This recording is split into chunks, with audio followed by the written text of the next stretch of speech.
The streets will never make you grow. It's not a seed, it's a gutter. There's no happy endings in this life. So this is my message to you.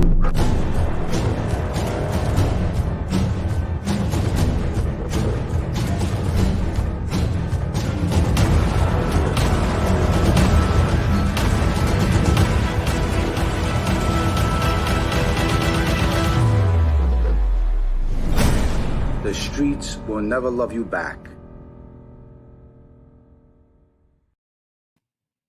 Hey guys, well, today I got another story for you, a Bath Avenue story, a prison story. This is a story about Mark Ryder.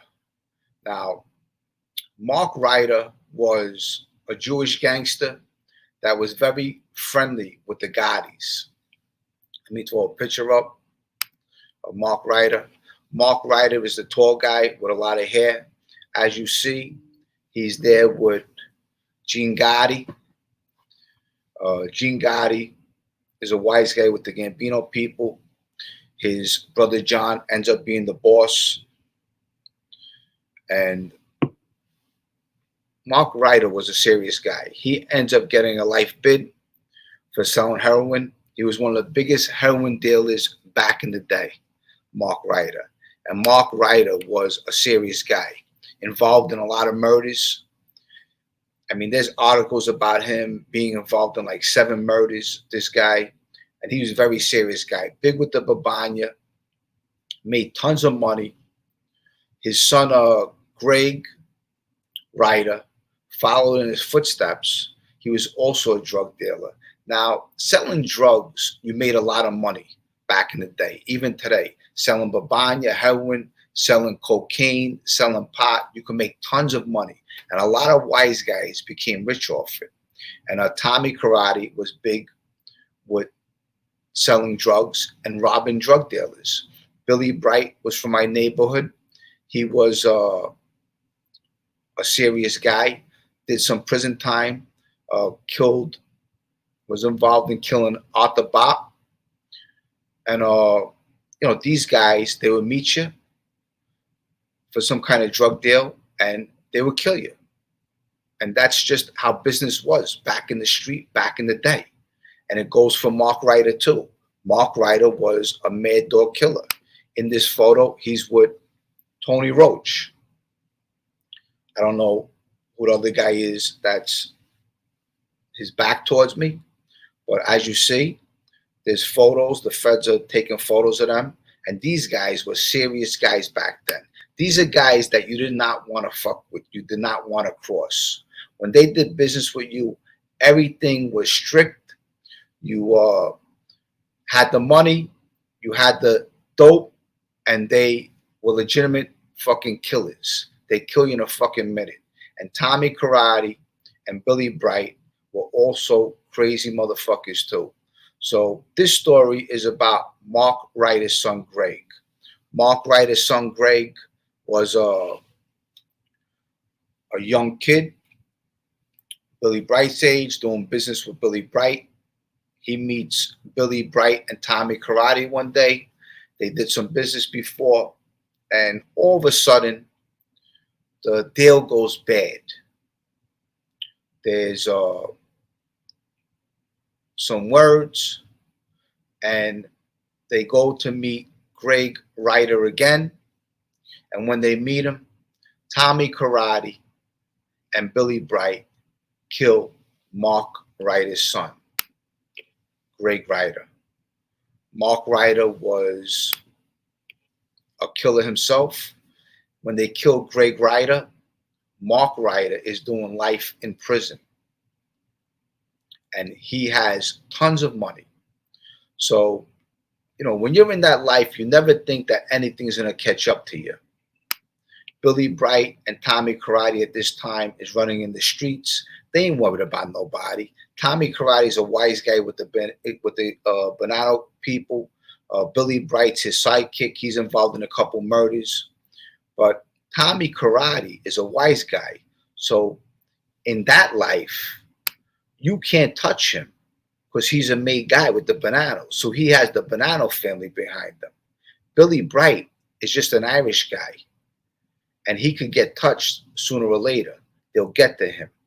So at this time, Tommy Karate and Billy Bright is doing all kinds of crimes, committing all kinds of people, and their past catches up to them.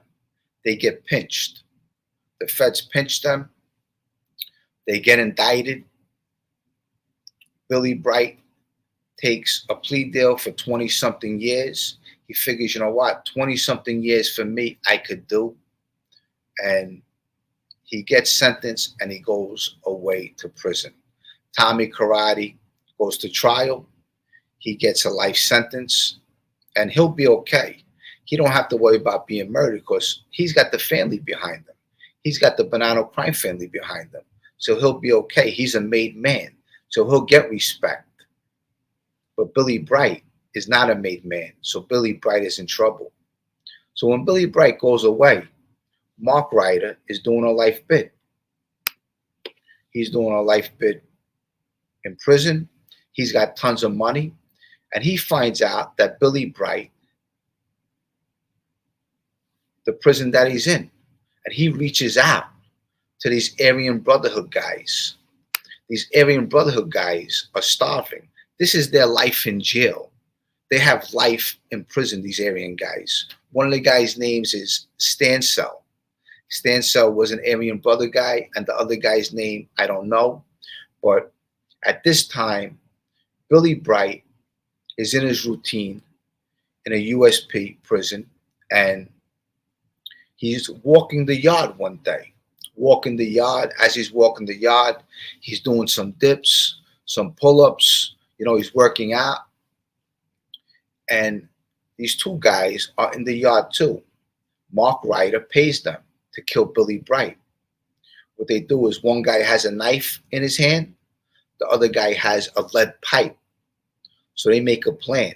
What they're going to do is they're going to walk up to Billy Bright. One guy's going to stick him.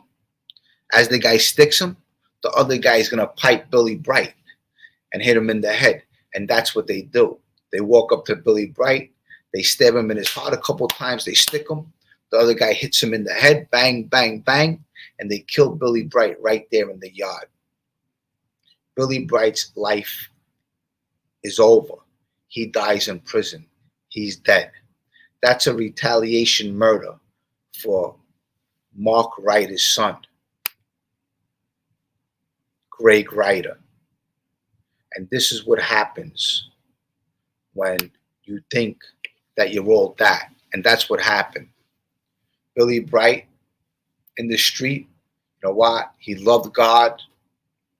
What happened was he ran into Tommy Patera. Tommy Patera turned him into a monster, a killer, and he went out the same way he did to other people, killing people. So this is a story that is very interesting. Mark Ryder, not a wise guy, a Jewish gangster, very close with the Gottis, John Gotti, made tons of money. And at the end, he paid somebody to kill Billy Bright. Billy Bright didn't have a chance. And the reason why was because he wasn't a made guy. So he couldn't be saved. If he was made, he could have been saved because he would have had the family behind him. Because in the street, they look at it as business is business. But, you know, look, God forbid you kill somebody that somebody loves, you better be ready that somebody else is going to come at you 100%. And, you know, in the street, you got guns and you got a crew. But when you go to jail, you're by yourself. And Billy Bright was by himself. He didn't have no friends when he was in jail. He had these guys that got paid and they murdered him. But that's the story for today. Tomorrow night, I'm going to have Tommy Dades and Carmine Embriali. Carmine Embriali is in the Witness Protection Program. He is a co-author of the book, The 13th Avenue Boys, a Brooklyn story of the Colombo crew. We're going to chop it up, and we're going to talk about his life growing up in Brooklyn. So that's going to be for tomorrow night at 7 p.m. So I hope you guys are looking forward to that. I hope you guys enjoyed this short story. With that said, I love you guys. I'll see you guys tomorrow night. Again, Birthday Story, Jimmy Calandra. Bye, guys. The streets will never make you grow. It's not a seed, it's a gutter. There's no happy endings in this life. So this is my message to you.